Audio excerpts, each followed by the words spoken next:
There are many colors of LED lights. Why did only the inventors of the blue LED win the Nobel Prize in physics? Because blue LEDs are the most widely used. Take our current lighting devices, for example. Although the LEDs we use now are mostly white, they actually use blue LEDs. A layer of yellow phosphor is added on top of the blue LED material. This makes the emitted light appear white. Although blue LEDs are not so different from other colors, their invention took a long wait. Why is that? First, we need to know how light is produced. When atoms absorb energy, like heat or voltage, they jump and create free electrons.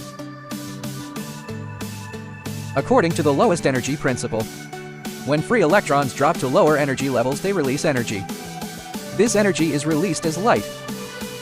LEDs create this environment on purpose.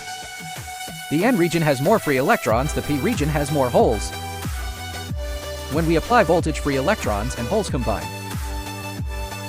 This is like electrons jumping to lower energy levels. When free electrons combine with holes, they release light energy. But different colors of light carry different amounts of energy. Look at this spectrum. From left to right, wavelength gets shorter and energy gets higher. Red light has a longer wavelength and less energy. So it's easier to produce and easier to make semiconductors for it. Blue light has a shorter wavelength and higher energy. So it's much harder to produce. So LEDs were invented in order from red, orange, yellow, green, cyan, blue to violet, from easy to hard.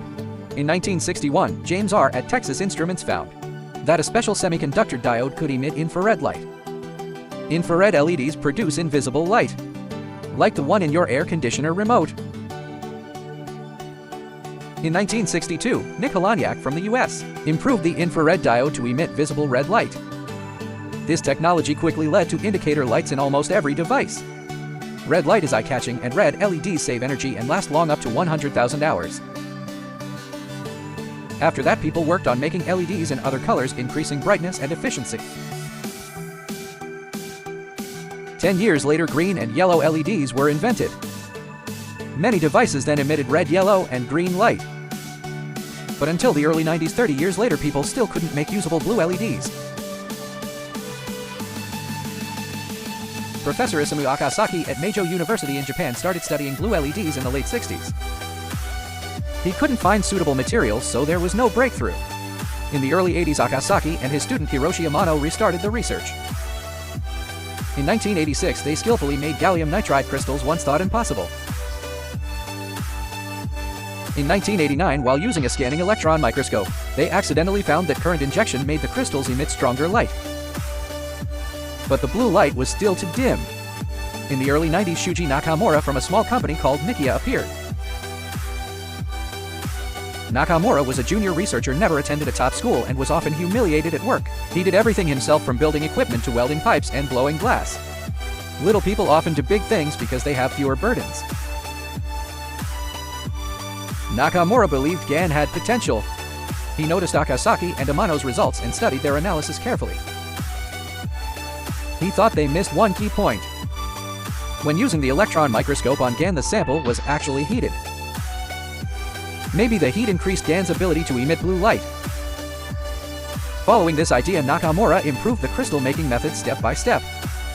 The GaN crystals emitted brighter and brighter blue light. He finally made blue LEDs reach high brightness levels. Because of this, Nakamura, Akasaki, and Amano jointly won the 2014 Nobel Prize in Physics. The invention of the blue LED was a huge breakthrough that turned the impossible into reality. All primary colors were complete. With blue light available, semiconductor lighting had no more obstacles. People could finally use semiconductors as the main light source. If red LED started the new age of semiconductor lighting, it was the blue LED that truly made this new age come true.